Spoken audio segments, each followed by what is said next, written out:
Ouais, c'est bon. C'est bon. Salut tout le monde. Salut. Bon, je suis trop heureuse de vous retrouver pour ce nouveau live. C'est devenu, ça y est, une tradition sur mon compte. J'en fais régulièrement. C'est pas le premier, ça sera pas le dernier. Comme vous pouvez le voir, là, je organise un live, donc pas seul, avec ma super pote associée, Nat. C'est moi. Il y en a beaucoup qui la connaissent. Ouais. Et c'est un live assez particulier parce que pour planter le décor, nous, on est une agence digitale pour les PME B2B. Donc, on fait tout ce qui est création de sites internet sur mesure, qui a un seul objectif, c'est générer plus de demandes de devis pour les commerciaux. Mais j'ai décidé, en fait, de faire plein de lives sur les PME qui ne me concernent pas. Et en fait, ouais, je me dis pourquoi ne pas étendre. Et du coup, aujourd'hui, je suis avec Jérôme. Donc, Jérôme, je vais te présenter très rapidement, mais je te laisserai évidemment te présenter toi. Jérôme est expert en cohésion d'équipe, management de crise. Pourquoi je t'ai invité? C'est qu'à la base, je vais être franche avec toi, je n'y crois pas. Parce que, oui, Elle démarre. Parce que, oui, il y a eu j'ai déjà vu des intervenants en gestion de crise qui sont venus dans les PME dans lesquelles j'étais salariée. Oui, j'ai fait de la cohésion d'équipe, mais ça s'est résumé à coller des post-it, la bienveillance, le ci, le ça. Excuse-moi, c'est extrêmement superficiel comme travail. Et dans les gestions de crise, l'escape game n'a rien résolu, en fait, si tu veux mieux. Donc, j'avais mes a priori, tu vois. Regarde, il est prêt, là. Il est prêt. Il va attaquer, le Jérôme. Et donc, pour faire la petite intro, donc moi, je connais Jérôme personnellement. Il m'a parlé en off. Il n'a pas fallu plus de 10 minutes pour me retourner le cerveau, pour me dire, mais la cohésion d'équipe est peut-être réellement possible. Ça n'est pas en 20 mots, ça n'est pas la bienveillance bullshit affichée. Ça peut exister. Et à partir de ce moment-là, j'ai eu qu'une obsession, c'est que tu sois dans mon live. Sachant que quand on en parle autour de nous, les histoires d'équipe et de c'est foireux, on a tous été déçus. Je veux dire, c'est très commun, c'est pas juste Lily ou moi, on a tous, dès qu'on fait des soirées personnelles avec des amis, tout le monde, dès qu'on aborde le sujet de ouais, et toi, tes collègues, ça part pour la soirée. Donc, il y a un vrai sujet. Il y a un vrai sujet. Tellement sûr de toi qu'on veut savoir. Voilà. Jérôme, est-ce que tu peux te présenter comme tu veux? Vraiment, je sais que c'est toujours un petit peu dur de se présenter, mais j'avais envie que non seulement tu te présentes, mais tu présentes aussi ton métier. Qu'est-ce que c'est que le management de crise et la cohésion d'équipe? Ok, super. Merci d'abord, Lily, pour ton invitation. Nat, c'est super de faire cet exercice que je n'ai jamais fait auparavant. Donc, je suis très curieux, tu vois, et très, très heureux d'être là. C'est super. Du coup, me présenter. Je vais commencer par vous dire quand même que j'ai travaillé pendant donc 23 ans dans l'éducation populaire. Donc, auprès du public jeune, enfants, parents, etc., etc. Et que toute ma carrière, je l'ai passée à animer des collectifs. Et je pense, tu vois, maintenant que tu me poses la question, c'est la première fois que je pense à ça quand je décris un petit peu mon parcours, c'est que de m'expérimenter, si tu veux, aux côtés de plein d'individus différents, je crois aussi beaucoup apporter sur la connaissance et l'agilité qu'il faut avoir dans les relations humaines pour faire vivre des collectifs. Mais je pense qu'on va y revenir tout à l'heure. Je te coupe en 2 secondes, c'est pour ça que tu es là, c'est parce que tu viens du terrain. J'en ai beaucoup qui m'ont sorti des grandes théories, mais qui n'arrivaient pas à appliquer, alors que toi, tu l'as fait. C'est ça qui m'a intéressé. Ouais, en tout cas, j'ai essayé de le faire, tu vois. Je l'ai fait. J'ai eu une expérience, en tout cas, tu vois. Et après, par rapport à la théorie dont tu parles, moi, après, bien sûr, je me suis formé en management, j'ai fait un master, ensuite, je me suis formé en coaching. Je suis aussi formé en hypnose ericksonienne. Après ces 23 années, si tu veux, de salariat dans ce domaine-là, j'ai lancé mon entreprise en coaching et plus particulièrement donc en coaching en direction des équipes dans les organisations parce que c'est vraiment mon credo, c'est vraiment ce qui me passionne en fait. C'est sur quoi je suis, je pense, bon et je suis là pour ça en fait. Donc voilà. Et là, depuis maintenant 2 ans, je lance mon entreprise, enfin je travaille pour ça et j'accompagne des collectifs du coup dans les entreprises. Et tu parles de gestion de crise, effectivement, le truc c'est que souvent on contacte des gens comme moi parce qu'on est en crise. Et oui. L'idée aussi c'est de pouvoir travailler avant et c'est ce que souvent les entrepreneurs captent pas parce qu'ils pensent qu'ils vont perdre du temps. L'idée c'est de travailler avant à prévenir ce genre de choses. Alors, oui. Est-ce qu'on peut du coup démarrer directement avec ça? Allons-y. Alors, justement, c'était action-réaction. C'était une de mes premières questions. Est-ce que tu penses que c'est important quand ça va bien de travailler la cohésion d'équipe? Comme je t'ai dit, moi, j'ai eu des expériences tellement superficielles de la cohésion que je me suis dit, ça n'a servi à rien. En quoi ça sert? Et déjà, peut-être donner une définition. Qu'est-ce que c'est être en cohésion? Est-ce que c'est une équipe sympa, avec qui on s'entend bien? Tu vois, ça m'intéresse déjà de poser les bases. Ouais, c'est une vaste question, hein, vaste question. Bon, pour répondre à la question sur la cohésion, pour moi, ce qu'est la cohésion, si tu veux, c'est la question, enfin, ça touche à la question du lien, en fait, entre les personnes. Le lien qu'on doit entretenir. Et quand tu dis, quand ça va bien, est-ce que c'est intéressant quand même de travailler? Oui, il est bon d'entretenir ce lien.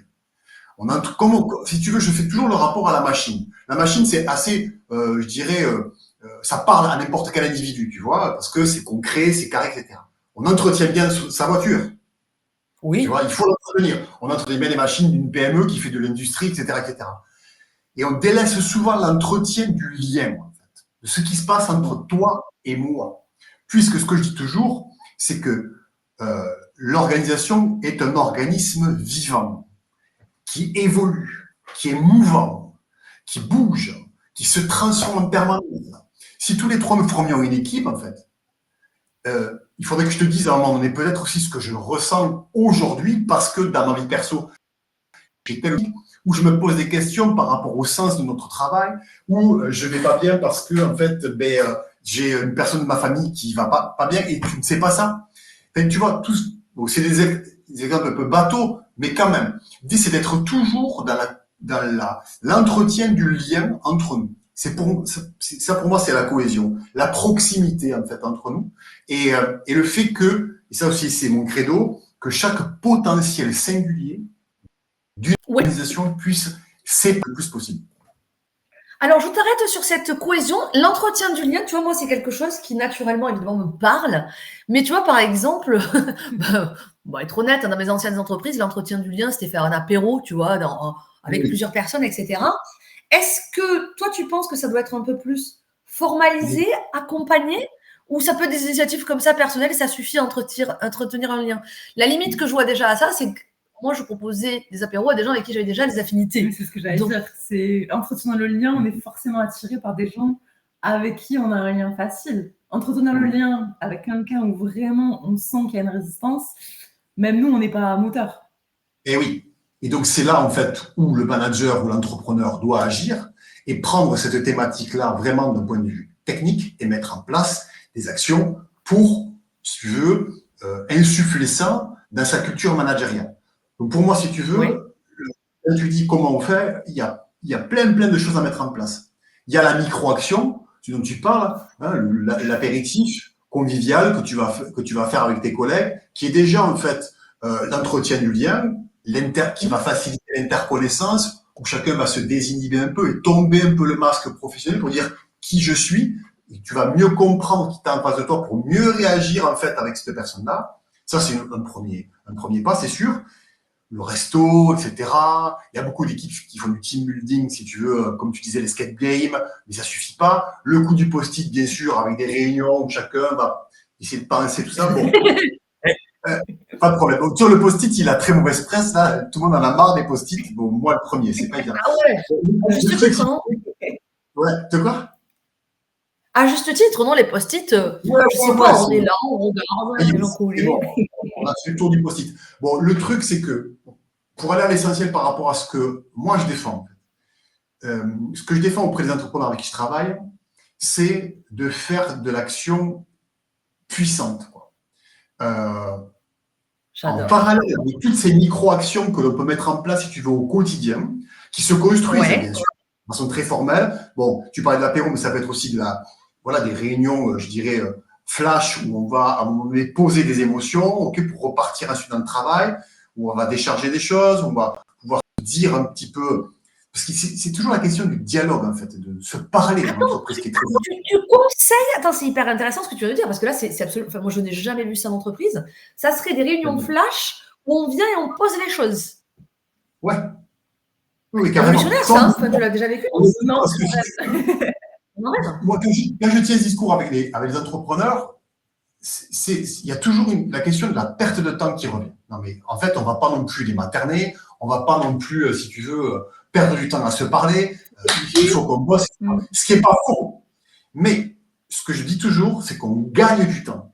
Si tu veux, si tu ne vas pas décharger des émotions à un moment donné, on est des humains, d'accord? Dans un collectif, dans une entreprise, on reste des humains, on n'est pas des machines.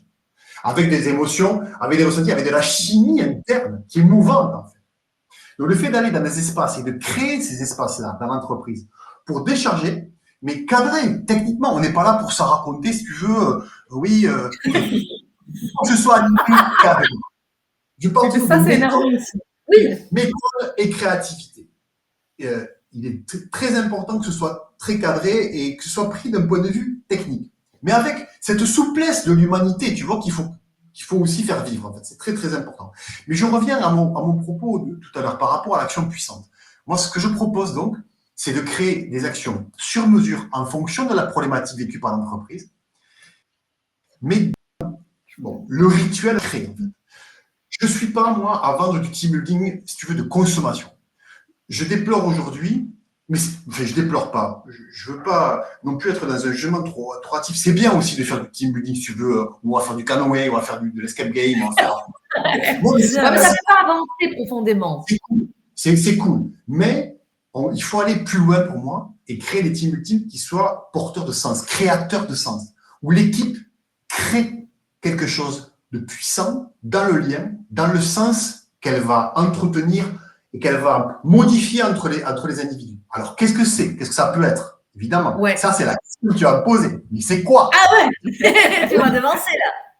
Qu'est-ce bon, ce que j'ai fait récemment, si tu veux, le dernier truc que j'ai fait, je t'en ai parlé, Lily, c'est ce truc d'aller enregistrer en fait, un morceau de musique en studio, donc de créer un objet musical entre les gens pour qu'en fait, il y ait une création collective. Et dans cet espace-là, il y a des choses qui se créent entre les gens à travers la voix, la vibration interne, de partager la voix et la voix, celle vers quoi on va. Il y a plein de symboliques. Je travaille beaucoup sur la symbolique aussi. La symbolique est très puissante chez les humains, en fait, et on l'utilise peu en entreprise. Et après, au niveau des séminaires que je peux proposer, c'est aussi d'aller dans des espaces différents et créer des moments de cohésion particuliers où on va faciliter, donner la place à la parole.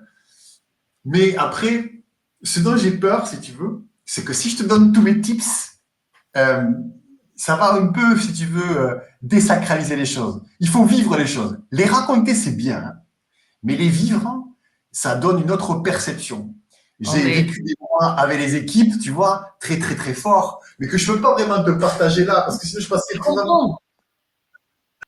Et je ne veux pas faire peur aux gens non plus, quoi. Parce que les gens, en fait, souvent, ils ont peur d'aller dans des rituels un peu puissants où on va tomber les masques complètement. Mais ça fait peur. Avec les collègues, on est sur la réserve. Hein. Bien sûr, je comprends. Sauf que si tu es avec ton collègue, c'est pas forcément non plus rentrer dans une intimité très profonde, mais quand même, enlever une ou deux couches pour dire qui tu es, en fait. Qui je suis vraiment dans l'entreprise, qui je suis là. Et quand je te mieux, en fait, et que tu vois qui je suis, et que je comprends qui tu es, de suite, l'acceptation arrive, en fait. C'est vrai. Et on commence à mieux travailler ensemble. Mais ça s'entretient. Parce que le pic de la cohésion, c'est ça aussi. Ce que je dis souvent, excuse-moi, après je finis, après je te laisse la parole. C'est que souvent, on fait des pics de cohésion, tu sais. On fait de la cohésion, on est là, on revient dans le quotidien et tout redescend doucement. C'est horrible. C'est pire. Je déteste ce sentiment de... Ça fait un peu illusion, quoi. On a vécu dans une bulle et paf, elle a explosé. Retour fracassant à la réalité. Je déteste ce sentiment de je me sens trahi. Oui, en fait, dans ma question, ça rejoint exactement ce que tu dis. C'est que je me dis, mais comment on gère le retour à la réalité? Je t'explique. C'est-à-dire que, imaginons, tu fais un séminaire d'entreprise, tu dis, les gens sont sympas, tu vois. Ce que je veux dire, c'est que je vais prendre mon exemple personnel.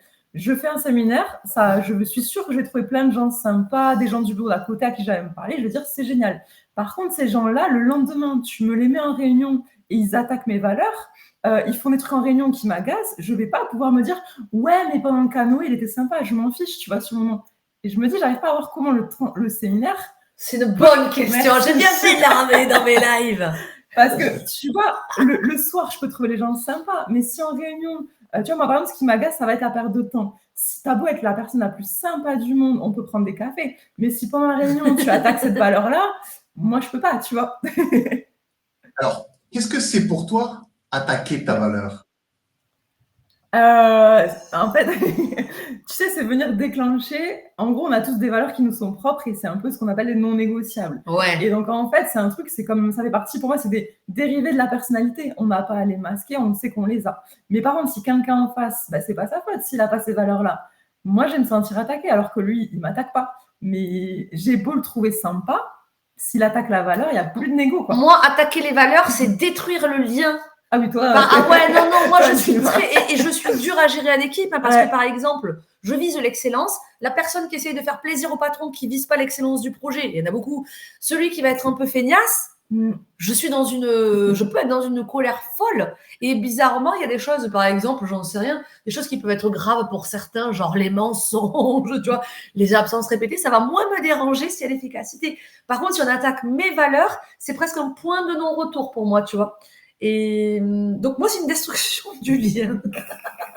Oui. Alors bon, dans ce que vous dites là, il y a plein de trucs. Il y a plein de trucs qu'on pourrait développer. Bon, la réunion, par exemple. Vous parlez de Ouais. réunion. Donc, si en réunion, on se retrouve le lundi matin après le séminaire et qu'on attaque mes valeurs. Bon, avant d'arriver sur la question de l'attaque des valeurs, la réunion. J'en parle souvent de la réunion. Qu'est-ce qu'on fait? Comment on anime une réunion? Comment on se parle en réunion? C'est la question centrale de comment, en fait, faire de la cohésion et comment être performant. Comment on se parle. C'est-à-dire, Nat, si je te dis en réunion, non mais là, t'as tout faux. Enfin, ce que tu crois, c'est pas ça, en fait. C'est ce que je crois, c'est la vérité, en fait. Bien sûr, tu vas me dire, mais qu'est-ce qu'il me dit, lui? Il est fou. Ok. Par contre, si celui qui mène la réunion pose le cadre de comment on se parle, et que si je te dis, Nat, voilà moi ce que je ressens, voilà moi qui je suis, en fait, ce dont j'ai besoin, et quand ma valeur, par exemple, ma valeur de respect, je te dis un truc au hasard, mais une valeur hyper, voilà, hyper consensuelle, que tout le monde, voilà, le respect, c'est hyper, voilà. C'est mieux. Tout le monde, tu dis quoi? Je disais, c'est mieux. Oui, c'est mieux si on l'a, oui. Ouais, voilà. C'est Et sympa. que je te confie, en fait, qui je suis encore une fois, sans dire en fait, tu n'es pas dans la bonne façon de penser, ou je viens attaquer donc ton ego. Dans la communication, si tu veux, interpersonnelle, ce qui se passe souvent dans nos réflexes naturels, c'est d'avancer avec notre ego, donc d'être égocentré. Donc, j'ai ma vérité intérieure qui est fondée par de multiples choses depuis ma naissance, mon éducation, mes traumas, mes réussites, les rencontres que j'ai fait, les expériences, tout ça font qui je suis en fait à l'instant T où je te parle. Et donc, je vais te parler à travers mes filtres. En fait. Et ce que je te dis, ça ne correspond qu'à ma singularité. Et si je te le donne, si je te le propose dans la communication, en disant c'est ma vérité et toi tu es à côté de la plaque, mais ton ego va être forcément attaqué, se sentir attaqué. Ta personnalité, qui tu es, ce qui te fonde. Or, dans les techniques de communication que je propose, l'idée c'est de dire en fait juste ce que je ressens, sans juger ce que tu ressens. Et de trouver nos points de convergence. En se disant qui on est, on va trouver des points de convergence pour aller de l'avant ensemble.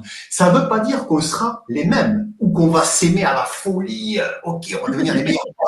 C'est pas ça le truc. C'est juste avancer ensemble vers un objectif commun. Et donc, la réunion, il est bon qu'elle soit animée, qu'elle soit vraiment taillée, qu'elle soit créative, très méthodique, qui est un garant du cadre, qui rappelle aussi des trucs très simples, hein. Pas de conversation croisée. Tu laisses la personne terminer. Tu ne monopolises pas non plus toute la réunion, la parole. Ouais, parce qu'il y a des personnes aussi qui sont très Tu fleuves. remets les règles à chaque fois. Enfin, alors moi j'ai deux questions. J'ai souvent deux questions et pas une. C'est comme ça. Est-ce que tu rappelles le cadre à chaque fois pour vraiment que les gens ne soient pas surpris et ne redivaguent pas? Et la deuxième des choses, c'est est-ce que tu accompagnes les managers à acquérir ces compétences? J'ai moi-même été manager. Jamais j'ai eu des formations comme ça. Et quand je dis il y a eu des intervenants, c'était très léger. Parce que j'ai l'impression que le manager finalement, si tu veux, quand on a commencé ce live, je pensais que ça allait être très axé sur les salariés. Alors évidemment, on a tous notre responsabilité, mais le manager, j'ai l'impression qu'il joue vraiment le rôle de ce chef d'orchestre et qu'il a un rôle qui est extrêmement mais crucial, beaucoup plus que ce que j'imaginais dans le bon déroulement des choses. Ben ouais, disons que si tu veux, dans l'organisation comme elle est conçue aujourd'hui, comme on la voit, il y a la question de celui qui orchestre, comme tu dis, celui qui a le leadership. Bon, là, on est sur un autre sujet aussi hyper vaste et complexe qu'est le leadership. Mais effectivement, le manager ou le chef d'entreprise, si tu veux, comment je dirais, son rôle est crucial dans l'entreprise pour arriver à révéler les potentiels, pour arriver à poser le cadre. Je parle souvent d'être garant du cadre. C'est Frédéric Laloux, ça. Je voulais juste quand même le signifier. Je suis un fan de Frédéric Laloux. C'est un gars qui a écrit un bouquin qui parle de réinventer les organisations avec bon, là, il faut se pencher sur lui parce qu'il est vraiment exceptionnel, ce gars-là. Et il parle, si tu veux, d'un leadership. Non, je dis aux gens de prendre des notes parce que bon, il a l'air intéressant, Il parle d'un leadership où le leader est garant du cadre, mais il laisse les potentiels singuliers dans leur niveau de responsabilité vraiment être complètement dans une prise d'initiative, dans un développement de leur potentiel très puissant. Parce que quand tu dis, tu as parlé de responsabilité. Moi, je parle de co-responsabilité dans l'entreprise. Co-responsabilité. La co-responsabilité à chacun des niveaux que nous avons. C'est-à-dire qu'en fait, si tu veux, un leader, un manager, un chef d'entreprise, il n'aura pas le même niveau de responsabilité qu'un salarié. C'est OK, il n'y a pas de problème. C'est normal. Mais à chacun son niveau, et nous sommes donc dans la co-responsabilité. Et l'un est aussi important que l'autre, finalement. Parce que souvent, des chefs d'entreprise se retrouvent dans des difficultés parce que leurs propres salariés ne sont plus engagés ou délaissent, si tu veux, leurs actions ou il y a une perte de sens, ça ne plus trop où aller, en fait, puisqu'on n'a pas partagé la responsabilité de la réussite comme de l'échec, en fait. La responsabilité de la performance. Donc, la co-responsabilité, c'est très, très, très important, en fait. Mais c'est vrai que quand tu es manager, enfin moi en tout cas, mon expérience à moi, c'est que je gérais déjà les projets, je gérais déjà un peu les responsabilités de chacun, mais en termes de travail, j'étais en charge d'atteindre le résultat. Mais c'est vrai que on en oublie le côté humain, alors que moi ça me tient à cœur et je me rends compte que je le faisais pas vraiment, je le faisais spontanément en essayant de voir le potentiel, mais ça s'organise et surtout ça s'apprend. Là, je le découvre vraiment avec toi, ça s'apprend. Et les stages qu'on peut avoir en formation managériale n'ont rien à voir avec ça. C'est plus orienté performance, un peu de communication non violente par-ci, par-là. Mais j'aime beaucoup cette notion de cadre et de méthode dont tu parles. Toi, c'est pas juste l'humain avec l'émotion, c'est le cadre et la méthode, quoi, j'ai l'impression. Et puis, j'ai l'impression que c'est aussi des outils concrets parce que moi, ce que je reproche un peu, parce que moi, j'étais en entreprise comme Lily, mais ce que je reproche un peu, c'est qu'il y a des outils où c'est un peu léger. Tu vois, par exemple, le truc de quelle est la météo du jour et tout. Enfin, moi, je trouve ça léger, quoi. Mais, en fait, si tu veux, il ne faut pas rester là. La météo, je pense qu'elle est essentielle sur un début de réunion. Si, je t'assure. C'est important parce que tu déposes aussi un petit peu, voilà, dans quel état tu arrives dans cette espèce de... Moi, ce qui m'anime vraiment, si tu veux, c'est le côté... Je le répète, ça fait flipper des fois un peu les gens, mais ce côté sacré, c'est-à-dire que je ne vais pas en réunion pour faire du process, faire que de la technique. Des réunions, des gens qui se rencontrent, ce sont des humains qui se rencontrent, il faut vraiment avoir ça en tête. On se met autour d'une table, on se met autour d'un café, c'est important d'y mettre beaucoup d'intention. Donc, comment tu arrives, toi, à cette réunion? Voilà, qui je suis, OK, je dépose pour la météo. Bon, on a fait la météo, mais encore une fois, il ne faut pas en rester là. C'est comment tu vas vivre après cette réunion-là et quelle méthode, quel cadre. Et donc, quand tu dis oui, je mets du cadre, oui, parce que je crois en l'équilibre. La notion de l'équilibre, elle est essentielle pour moi. Elle est transversale à notre vie tout entière, au-delà même du professionnel. L'équilibre entre les pôles. On ne peut pas, si tu veux, être que dans du « alors, oui, ça va, comment tu vas ?» ou « alors, moi, je ne suis pas bien, parce que, etc. » Il te déroule pendant 3 heures de truc. C'est pas aussi. Bon, on est au travail, donc il faut recentrer son discours. Et ensuite, d'être dans la méthode, d'être dans un cadre précis où on a un objectif. Quel est l'objectif de notre rencontre? Ça, c'est très, très important de le poser. À quelle heure on commence? À quelle heure on termine? Combien on aura de temps de parole par rapport à ça? Voilà. On ne digresse pas non plus. Attention aux digressions en réunion. On digresse trop souvent. Ouais. Et là, le rappel du cadre, il est important. Le garant du cadre, il doit toujours dire attention, là, on est en train de traiter un sujet que l'on traitera plus tard. On parle du frigo, on met les sujets au frigo. Et demain, on ouvrira le frigo, on prendra un sujet, Putain, mais oui. etc. Et on retravaille. C'est vraiment de la technique. Donc oui, je forme les managers à ça, évidemment. Je propose des espaces de formation, d'intervention dans les entreprises, où je propose des tips comme ça. Et surtout, ce que je voulais te dire aussi aujourd'hui, ce que je voulais vous dire, excusez-moi, c'est que je travaille beaucoup sur la posture. On parle beaucoup de posture. Là. Ouais. Je suis très méfiante. On parle de technique, c'est le savoir-être. C'est en fait tout ce que tu peux apprendre dans ta vie professionnelle sur comment je me pose, en fait, comment je dis, comment je regarde, comment je suis en silence aussi. En silence. Tu penses, alors attends, la posture, parce que du coup, pour moi, c'est un mot creux, mais parce qu'évidemment, je n'y connais rien. Mais te connaissant, c'est tout sauf creux, je le sais. Donc. Non. Ouais. Mais du coup, tu n'y connais pas bien. Qu'est-ce que j'entends ce que tu dis des silences, le ci, le ça, mais est-ce que c'est de la théâtralisation des émotions? Est-ce que c'est apprendre à communiquer différemment que verbalement? C'est avoir conscience de ces gestes, de ce que ça implique, de l'impact des mots, c'est ça, la posture? Soigner le. Ouais, c'est ça, c'est en fait, c'est beaucoup de choses, c'est ce que tu dis, c'est la communication non verbale, évidemment. C'est comment aussi tu regardes quelqu'un quand il parle. Ouais. Combien de fois en réunion, j'ai pu observer des managers ne pas regarder l'interlocuteur qui est en train de parler en réunion. Oui, mais ça je l'ai eu. Non, mais je vous écoute, je réponds aux mails. Ça, mais moi, c'est insupportable. C'est soit tu viens, soit tu viens. Tu vois? Ouais. Donc ça, c'est des choses très, très... la posture, c'est le subtil, Lily. C'est le subtil. C'est pour ça que c'est difficile et que ça peut devenir creux, en fait. Parce que qu'est-ce qu'on est dedans? On peut rien à la fois. Le mot valise, si tu veux, une fois que tu l'as dit, c'est bon, voilà, c'est bon, t'as gagné. Quoi. Mais ça, par exemple, un manager qui ne regarde pas ses collaborateurs lui parler, c'est pas possible. Et là, on parle de technique. À un moment donné, tu regardes ton interlocuteur et tu le regardes avec présence. Tu es présent. Mais en fait, tu me fais réaliser que maintenant, parce qu'après, c'est vrai que c'est un sujet tellement vaste, mais en t'écoutant là, je viens de capter que finalement, ce que tu dis, ça me fait énormément penser à tout ce qu'on sait, mais au niveau, tu sais, de la performance commerciale, les sketchs de vente, etc. Souvent, on te dit, il faut faire ci, il faut faire ça. Et donc, quand tu es avec un client, on a conscience de la posture, des silences, de l'argumentation et tout. Et en fait, c'est la première fois que je me dis, mais j'ai l'impression que ce que tu dis, c'est la même chose en réunion qu'avec un client, sauf que pour un client, ça nous paraît très normal, logique, voilà. Et genre une base hyper importante, on peut même se faire... Enfin, il y a des accompagnements, il y a des coachings et tout commerciaux pour ça. Mais on le fait pas pour les équipes, Et pour les équipes, par contre, on n'a pas le même parallèle. On se dit jamais, c'est comme de la vente, tu vois. Absolument. C'est clair. Et quand c'est super ce que tu dis parce qu'en fait, ok, on a un client et on veut vendre un produit, enfin n'importe quoi, on veut vendre un truc. Donc là, on a un objectif de réussite, de performance hyper important par rapport à notre job, ok? C'est clair.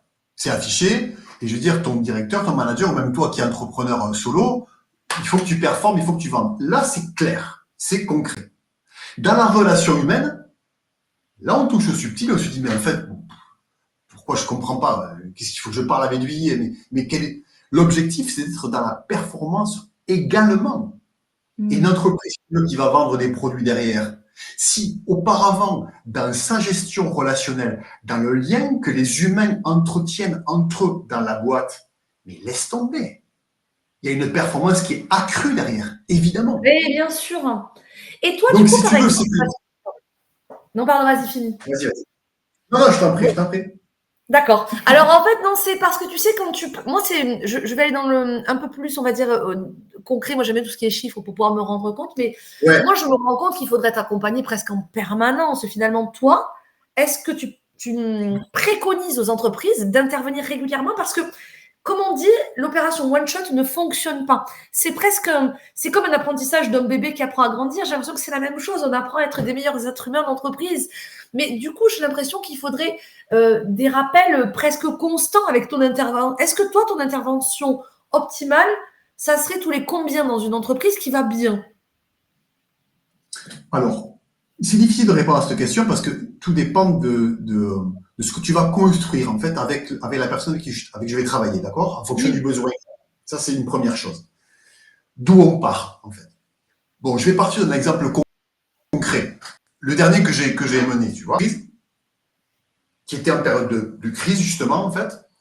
On a mis en place 2 séminaires de travail pour pouvoir sortir de cette période de crise et poursuivre l'aventure collective. Et quand j'ai travaillé avec eux, j'ai insisté beaucoup sur des méthodes de communication. Modifier en fait au cœur de l'entreprise la façon dont on communique les uns avec les autres, le prendre d'un point de vue technique, sortir du reproche, sortir du tu, etc. Ce qu'on disait tout à l'heure, tu sais. Et ça, par contre, je leur ai donné des méthodes.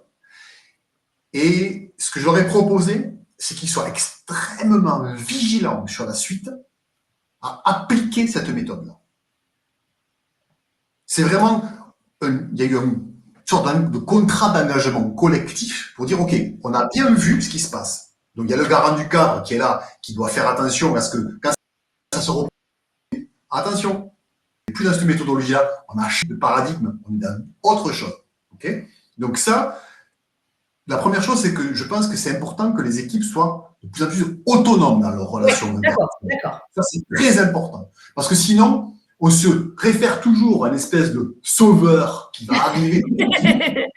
Ça, je ne crois pas au sauveur. Je ne crois pas au sauveur, à la sauveuse, ça n'existe pas. C'est pas possible. La ressource, elle est là, elle est en vous. C'est vous le miracle, il n'y a pas de petit miracle. Le miracle, c'est vous, c'est sûr. Donc, il faut sortir de ça. Par contre, donc, tu auras l'équipe autonome, mais par contre, et c'est là où il y a la question de l'équilibre qui vient encore en jeu, c'est qu'il y a l'aspect formation, donc ce que je dis, on a changé notre façon de faire, on est plus autonome, on avance, mais après, il y a la relation au tiers. La relation au tiers, c'est l'extérieur. Celui qui vient de l'extérieur dans un groupe. Et pour moi, elle est essentielle.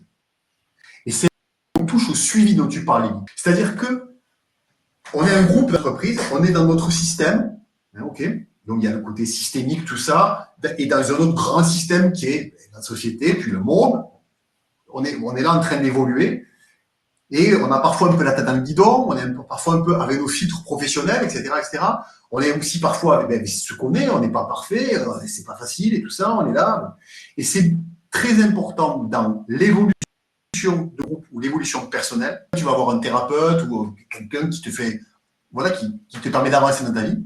Et le tiers arrive pour poser un regard détaché, sans enjeu, qui te fait t'élever par rapport à la situation. Et ça, effectivement, je propose de régulièrement venir, mais travailler sur des sujets précis. Ben, j'adore. Ok. C'est vachement organisé, Nanta. Non, mais c'est vrai, j'aime beaucoup il y a tout qui s'emboîte, on le voit, il y a une autonomie de chaque personne, il y a le manager qui a un rôle différent des salariés, donc voilà, c'est le chef d'orchestre. Il y a les choses à appliquer au quotidien, comme tu dis, la météo, mais ne pas s'arrêter là. Et ensuite, il y a toi qui viens à chaque fois, mais tel un sniper qui va voir les choses qui restent encore. En fait, c'est tout ça pour anticiper une crise, on est d'accord. Hein, c'est pour, comme tu dis, c'est de la maintenance comme une voiture, on vient faire le contrôle technique quelque part. C'est exactement ça. Et en plus, si tu veux, ce que je rajouterais, c'est la joie. La joie. C'est hyper important parce que quand tu es en crise, si tu veux, c'est souvent très, très compliqué, tu vois. Et donc, quand tu sors de la crise et que tu as capté que tu peux entretenir ce lien de cohésion et que tu y mets la joie, il dit, Nat, c'est-à-dire qu'on se voit, on rit. Hein, on rit. Et d'entretenir ça, si tu veux. Cette joie d'être ensemble, de créer quelque chose, d'avoir un objectif commun, de poursuivre un but collectif, où chacun développe son potentiel, où chacun est là, ok, alors qu'est-ce qu'on fait aujourd'hui? Oui, mais moi, j'ai une objection. Imagine, là, tu dis, oui, regardez, tous les trois, on rigole et tout. Imaginons, toi et moi, un jour, on se dispute, on va trop loin dans nos propos, le lendemain, tu arrives en disant, la joie, c'est important, ben, quand la crise est là, on fait quoi? C'est la question que j'allais poser. Parce que moi, je suis très, tu sais, on-off. Quand c'est fini, je n'arrive pas à envisager non, mais c'est rattrapable. Je sais que tu as des réponses sur ça, mais vraiment, je suis un spécimen qui peut confirmer. J'arrive pas. C'est une vraie question. Est-ce qu'il y a un point de non-retour où on ne peut plus rien rattraper Ou est-ce que nous, par exemple, on a eu, alors en général, ça se passe très bien avec nos clients. Là, il y a un client avec qui ça s'est pas du tout bien passé, de A jusqu'à Z. Il n'y a rien qui s'est bien passé. Et dans ma tête, je me dis, mais s'il y avait eu, c'est une question que je me suis posée parce qu'il y avait le live, mais s'il y avait eu quelqu'un d'extérieur, sachant que on a atteint le point de nos retours, mais avec un grand N, tu vois, est-ce que quand même, tu penses que ça reste, tout reste sauvable si les deux parties le veulent? Alors, tu viens de donner la réponse. Bah non. Ah si, mais si les deux le veulent. Non, mais tu peux le vouloir, et puis quand tu parles, tu peux toujours pas te blairer, quoi. Alors, pour répondre à la question de façon un peu tranchée. Ok. Tu dis, est-ce que des fois, mais c'est pas stop, hein? Ouais. Oui. Alors, la réponse est oui. Des fois, c'est stop, évidemment. Il serait présomptueux de dire non, c'est jamais, t'inquiète, on va s'en sortir. Des fois, oui, la rupture est nécessaire. Parce qu'en fait, mais comment tu regardes la rupture aussi? C'est ça qui est intéressant. Toute une question de point de vue et de lunettes. Comment tu regardes une séparation? Alors, ça fait mal, bien sûr, hein. Une rupture peut faire mal. Une rupture professionnelle, bien sûr, quand tu t'en vas de quelque part. Bon. Mais peut-être est-elle là pour quelque chose. Ouais. Peut-être elle va te faire rebondir. Peut-être que, en fait, la personne qui part, elle n'était pas vraiment à sa place, etc., etc. Oui. Regardez toujours avec des lunettes de l'émancipation, même si c'est difficile. Bon, ensuite, tu disais, si les personnes le veulent. Pour moi, rien n'est jamais perdu tant qu'il y a l'envie, tant qu'en fait, il y a la volonté de vouloir réussir ensemble. Ça, c'est clair. Et donc, Nat, quand quelqu'un te dit, ouais, tu dis, ouais, moi, c'est pas possible, etc. Mais si t'as quand même, tu dis, j'ai quand même envie d'y croire, j'ai envie de continuer, alors, il est bon de faire appel à un tiers, tel que moi, mais il y a plein de gens formidables partout sur Terre, pour venir, si tu veux, déconstruire ce qui se passe à vos côtés. Ok. On regarde à la loupe, tu vois, on déconstruit tout de ce qui se passe entre vous, de ce qui te heurte, de ce qui vient donc percuter tes valeurs, par exemple, pour revenir à ton propos du départ, qui pour toi est insoutenable, en fait. Ouais, voilà. Et de l'expliquer, si tu lui, à celui qui est en face, pour qu'il le reçoive. En ne lui disant pas, oh, ne lui disant pas, si tu veux, tu m'emmerdes, tu me fais chier, je ne peux plus te blairer. Parce que alors là, c'est mort, c'est sûr. Mais en lui disant, ok, j'aimerais bien que nous y arrivons. Voilà ce que je ressens. Voilà ce que je te dépose. On en revient à la communication non violente. Voilà ce que je te dépose. Voilà ce que je te propose de faire. Et qu'est-ce qu'on peut faire ensemble? Qu'est-ce que tu peux me donner, toi, pour qu'on y arrive? S'il y a l'envie, alors oui, tout est possible. Ouais. Effectivement, la rupture est parfois aussi une solution pour pouvoir, si tu veux, passer à autre chose. Et ça s'apprend aussi de rompre en entreprise ou avec des clients. Tu vois, moi, je me rends compte, et ça, nous, on l'a mal maîtrisé, on aurait dû rompre depuis un moment avec ce client. Mais tu vois, je trouve qu'on ne nous apprend pas à… Tu sais, de suite, bah, la personne s'est sentie heurtée d'ailleurs, hein, parce qu'on a voulu arrêter la suite de la prestation. Et en fait, c'était l'évidence qu'il fallait que ça s'arrête. Mais ça non plus, je trouve qu'on ne nous l'apprend pas. Tu sais, on est plein de reproches, parce que si on arrête, c'est qu'on a une tonne de reproches à lui faire, tu vois. Mais ça aurait pu mieux se finir, mieux rompre, quoi. Complètement. On n'apprend pas à sortir enfin, tu sais, on parle de onboarding et puis ensuite de sortir d'une organisation. Je connaissais pas le on, je connais, mais le out, je connaissais pas. Ouais. Il y a plein de gens qui travaillent ça. Moi aussi, je travaille sur ça, si tu veux, sur comment en fait on accueille des gens dans une organisation et comment aussi on peut aussi les laisser aussi s'envoler vers autre chose pour de multiples raisons, tu vois. Bien sûr, il y a la raison conflictuelle parfois qui est difficile à gérer, tout ça. Effectivement. Bon, après, il y a les instances prud'homales, les syndicats et tout ça qui peuvent rentrer en ligne de compte, ce qui est aussi, voilà, il y a plein d'acteurs possibles pour dénouer ou passer par des procédures de départ après un conflit, c'est possible. Mais mon rôle à moi, c'est plutôt de préparer, si tu veux, aussi à un départ qui soit le plus tranquille possible. Tu vois, on peut aussi imaginer des départs qui ne soient pas conflictuels. Ou alors, en arrivant à prendre du recul, se dire, OK, bon, là, il y a un désaccord entre nous. Peut-être qu'il y a un désaccord profond sur le système de valeurs qu'on partage, et donc qu'on ne partage plus vraiment. On en revient à ce que tu disais au départ. La valeur, c'est essentiel dans l'entreprise, dans l'organisation, chez les individus. C'est ce qui fonde, en fait, l'intériorité profonde des gens. S'il y a vraiment une dichotomie de valeurs, vraiment quelque chose qui est très si tu veux, en rupture, bon, il est possible que la personne ait besoin d'un ailleurs, quoi, tu vois. Je me permets de t'interrompre sur ça parce que je pense qu'on est. Alors là, je parle de la relation avec le client. On a très mal sélectionné notre client, on s'est trompé, hein, c'est une vraie erreur de casting. Mais lui aussi, inversement, il a fait une vraie erreur de casting sur nous. Hein, c'est dans les deux sens. Et justement, je trouve que moi, aujourd'hui, quand je prends le recul, je me dis bon, qu'est-ce que j'ai mal fait?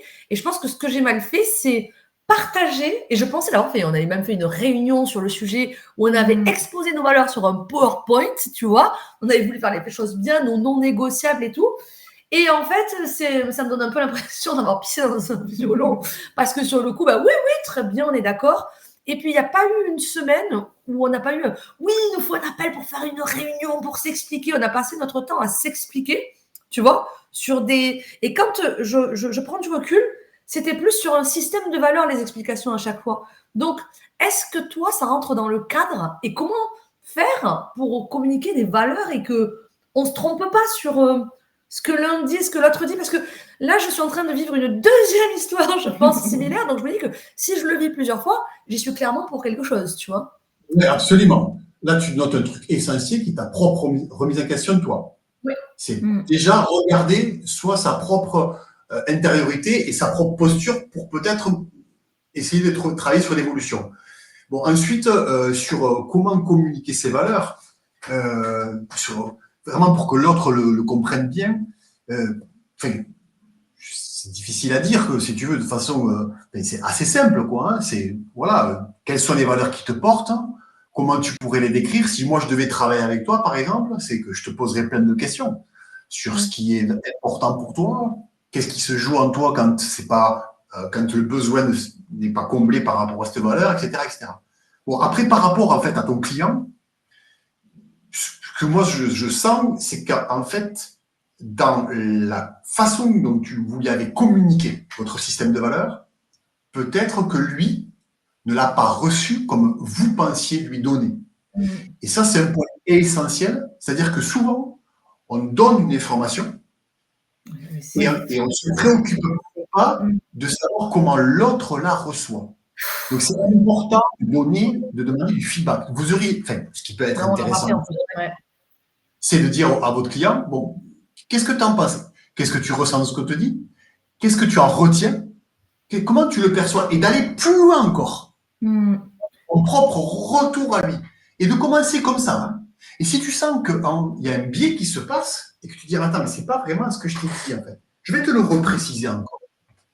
Ouais. Et on avance, et encore, et encore. Et après, bon, il y a un truc aussi important, c'est dans la relation, comment dire ça?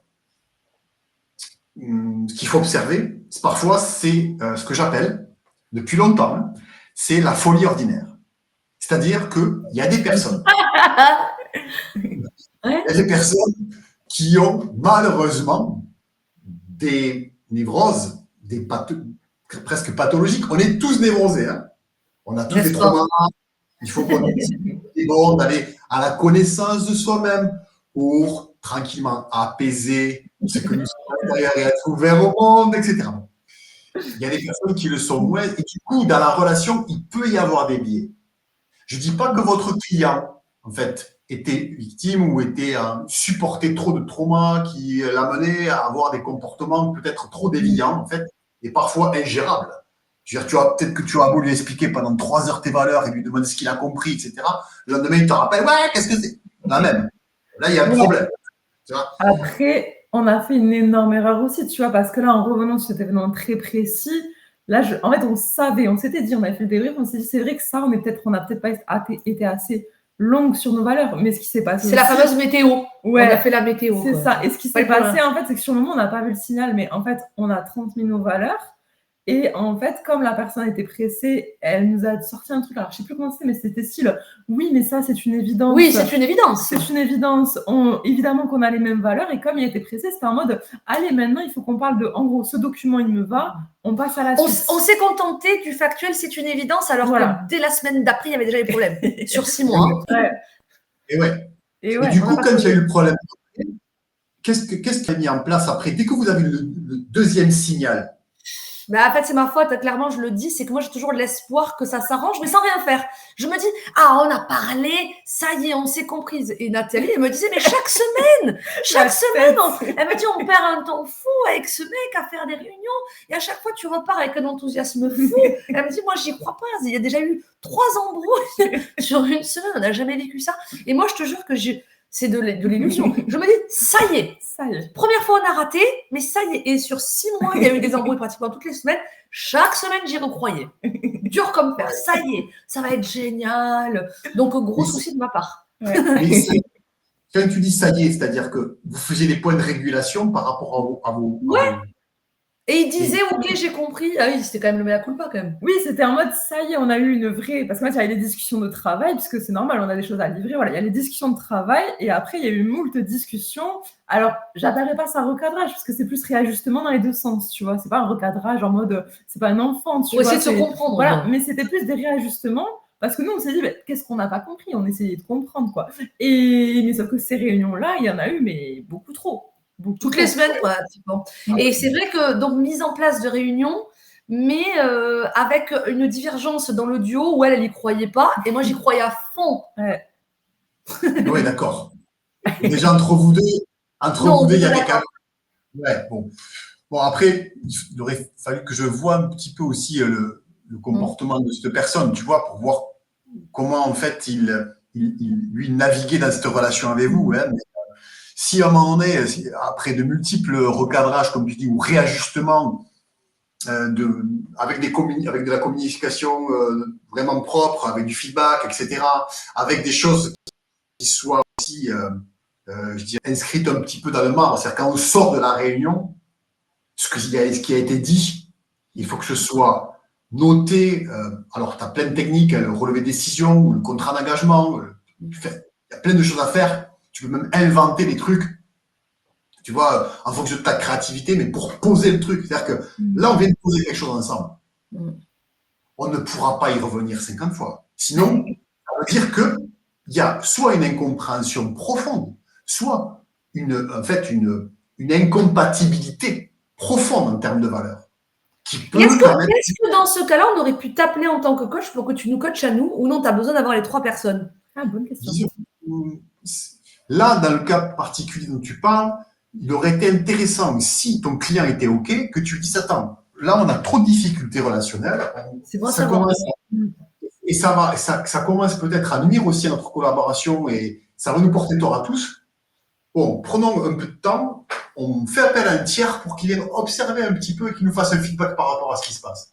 Et peut-être nous apporter des outils, des méthodes. Voilà. Mais bon, j'ai une relation comme ça, bipartite client, si tu veux, fournisseur, prestataire. J'ai rarement fait ça, n'empêche, tu vois. J'ai jamais fait ça. Oui, non, c'est bon. Après le coaching, pour vous précisément là, par rapport à cette situation-là, pourquoi pas peut-être que ça révèle aussi des choses à améliorer ou à aller pour nous développer, tu vois. Ouais. Pourquoi pas, c'est sûr. Après, il faudrait vraiment que j'ai les tenants, les aboutissants de tout ça. Et ouais. Oui, mais en tout cas, le bout du coach, c'est de poser des questions et de rester en silence.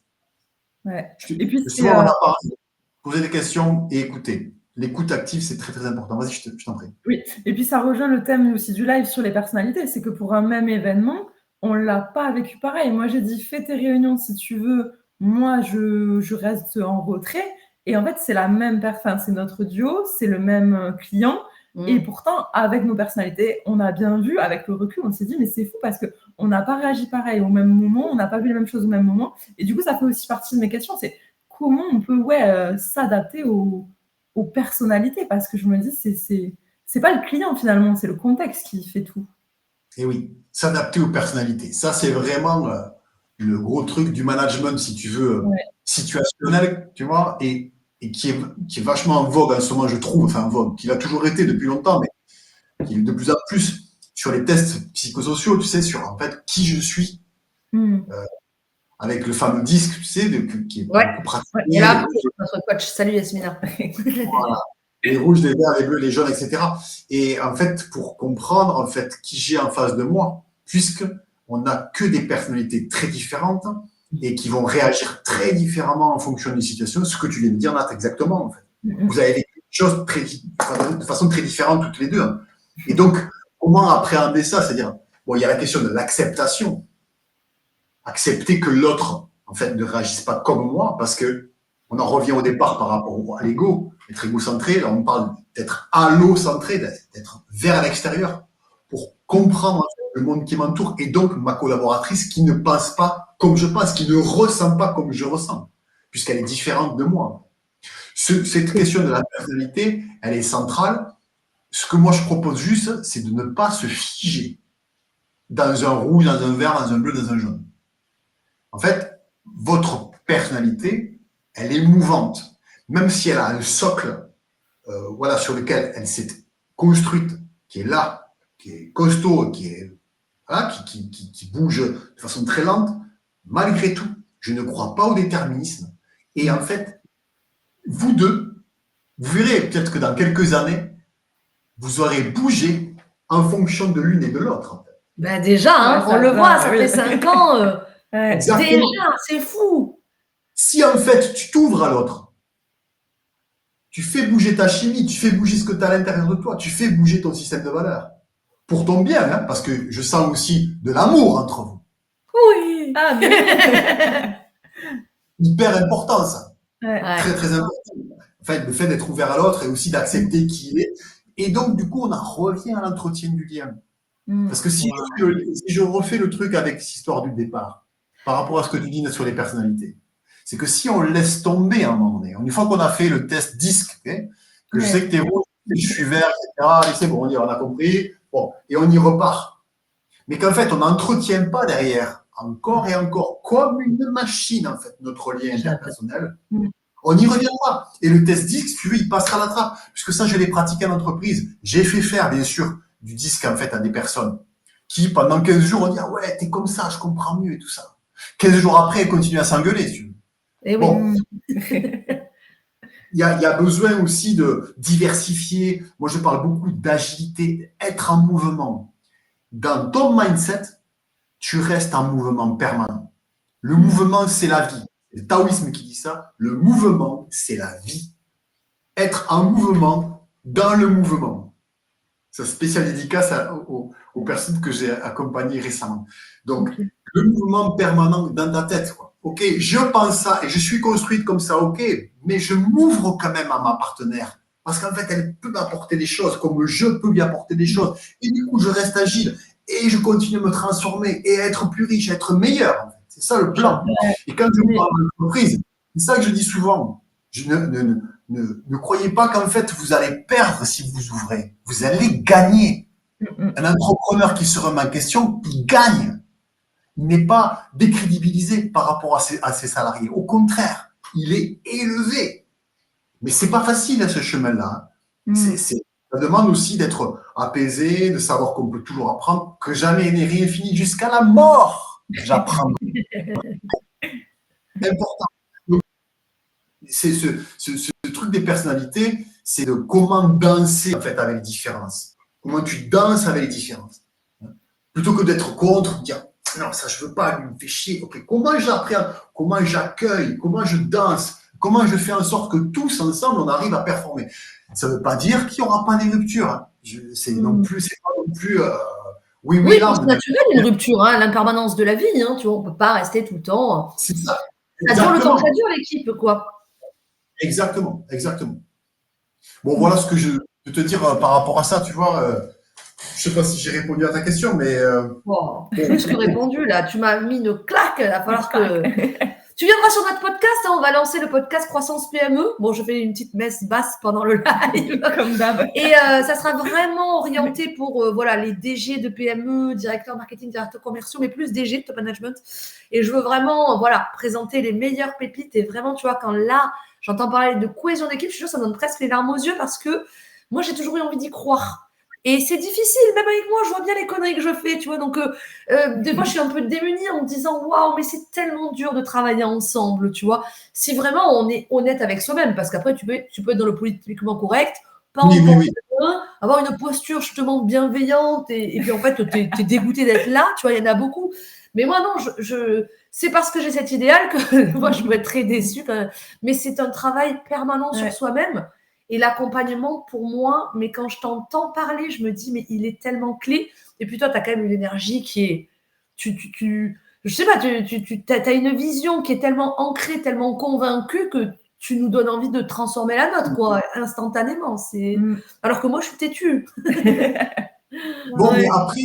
après, ce qui est bien, c'est que ce que tu dis, il y a deux trucs que tu dis qui sont hyper importants, c'est l'authenticité.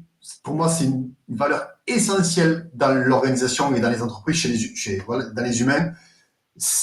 L'authenticité, c'est hyper important.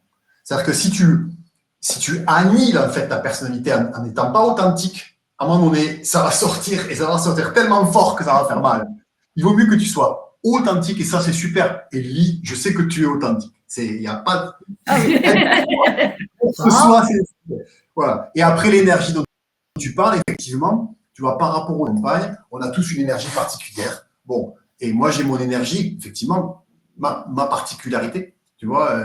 Et c'est vrai que je pense que c'est aussi, ouais, je pense que je suis fait pour ça. Et puis, toute ma carrière, si tu veux, à être dans l'humain, à essayer, à observer, à essayer de comprendre, sans juger, tu vois, et puis à mener des actions, encore une fois, hein, où chacun trouve sa place, chacun peut révéler son point. Ça, c'est vraiment un truc que je crois fermement, que chacun a un truc à faire, c'est sûr, c'est certain.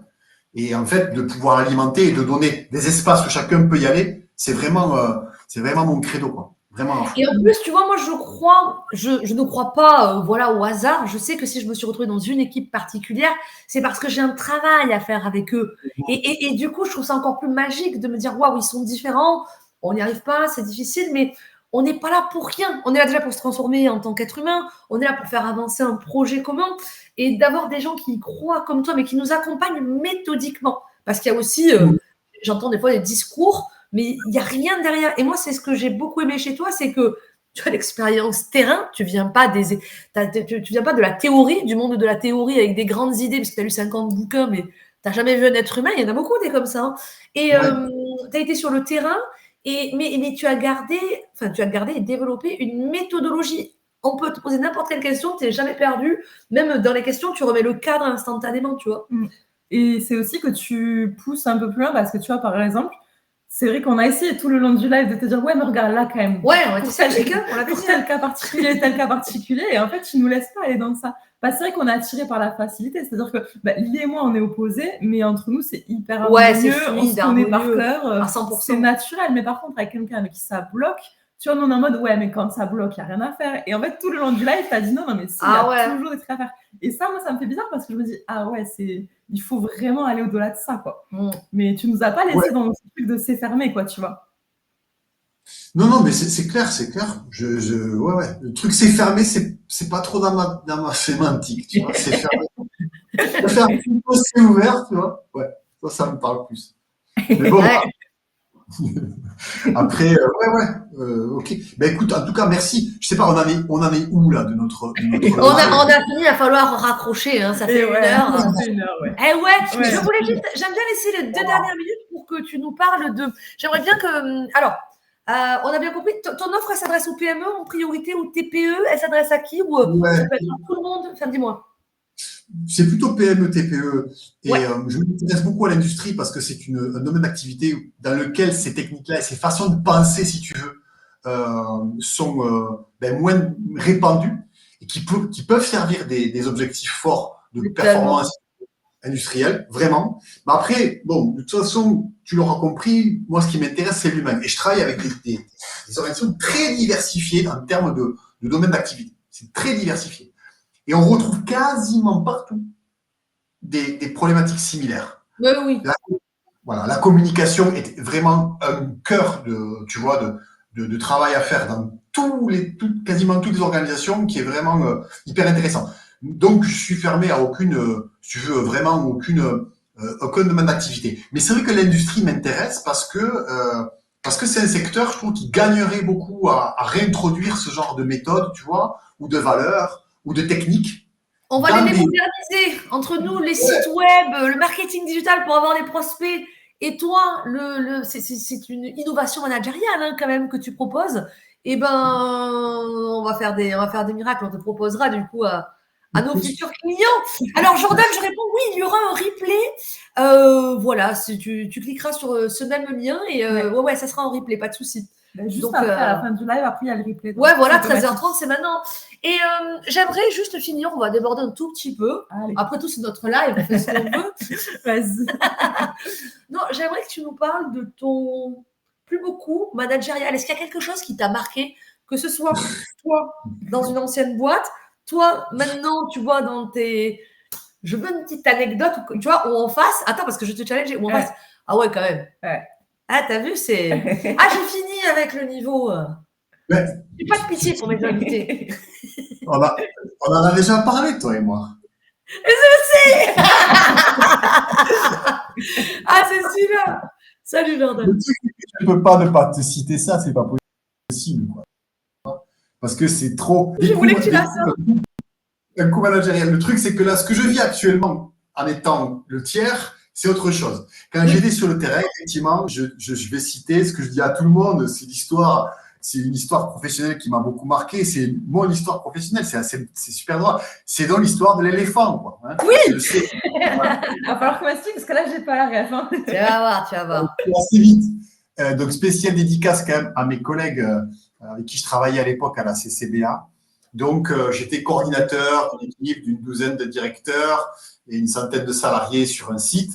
Je travaillais donc pour un service enfant-jeunesse et une collègue à moi, une directrice, me dit un jour, voilà, il y a un éléphant qui est donné sur le bon coin. Alors, un éléphant en fibre de verre qui faisait 3 mètres de haut, 5 mètres, 3 mètres de large. Enfin bon, un éléphant énorme, quoi. Un truc, un éléphant. Un éléphant et de 6 mètres, non, de 3 mètres de haut. Il faisait 3 mètres de haut. Je crois, il faisait 3 mètres, 4 mètres de long. Énorme, quoi. La taille d'une maison. Un éléphant de taille éléphant, si tu veux, tu vois. Et, en fait, il était connu parce qu'il était à Jardiland à l'époque, à la Belge. Okay. Voilà. Et donc, il le conservait là, mais l'entreprise voulait s'en séparer parce qu'il trouvait que ça ne correspondait plus à leur image, etc. Et donc, il crevait au fond d'un jardin. Et nous, on faisait des manifestations pour les gamins. Et quand elle me dit ça, si tu veux, Céline, salut si tu m'entends, je dis, mais oui, il faut le récupérer à fond. Et donc, si tu veux, on a, pour nos événements, pour qu'ils soient, si tu veux, qu'on le pose sur des événements dans les parcs, parce que les gamins, ils arrivaient, si tu veux, ils voyaient ça, ils faisaient, oh! Tu vois, ils étaient. Et donc, on est allé le récupérer. Mais si tu veux, il y a eu plein de péripéties. Bah ouais, je veux bien te croire, ouais. Et il a fallu que l'équipe se mobilise entièrement, donc 25 personnes, pour aller récupérer cet éléphant à Jardiland, le foutre sur des caddies, le monter sur une remorque et l'amener ensuite là-bas, etc. Et ça a été une organisation collective qui s'est mise en place parce qu'on a été planté par un mec qui devait le récupérer avec un camion, une nacelle et tout le bordel. Bref, je te passe plein de détails. Et en fait, toutes les énergies, tous les potentiels se sont mis à travailler ensemble pour arriver à l'éléphant et l'amener, si je veux. Et c'est devenu le symbole, en fait, de tout est possible. Puisqu'en fait, certains pensaient que ce ne serait pas possible. Comment ça, un truc de 600 kilos, on va lever, mais... Avec 25 personnes qui n'ont rien à voir avec ni la logistique, ni quoi que ce soit. Et puis, la synergie, au-delà de ça, la synergie. Moi, je suis full, j'ai du boulot, tu me dis, viens, on va chercher un éléphant à la bout de la France. Il va falloir que tu sortes tes arguments aussi. Tu as calculé le projet commun, tu vois, c'est pas rien. Exactement. Et si tu veux, du coup, tu vois, tu es full de travail. Ouais, moi, je suis full de travail. Oui, mais alors, comment on peut faire? Ah, mais moi, je peux t'aider. Donc, l'autre, il dit, ah, mais moi, je peux t'aider, Nat, si tu veux. Je peux te remplacer. Ah ouais, tu peux me remplacer, t'es sûr? Ouais, ok. Du coup, ça crée de la solidarité. Et toi, tu vas te dégager là-bas, etc. Et donc, c'est l'histoire du méta-objectif. C'est l'objectif au-dessus. Le truc improbable, si tu veux, où tout le monde se met ensemble pour un truc, mais complètement bas. Mais oui. Mais qui crée du sens. Ça ne crée que du sens. Après, tu peux performer et faire ta qualité, vendre tes produits. Mais quand tu as créé le sens absolu, tu fais, mais gars, waouh, c'est barge. Et tu crées une légende, l'épopée du collectif. Ouais. Votre épopée à toutes les deux. Tu le sais, on en a parlé aussi avec votre bouquin, etc.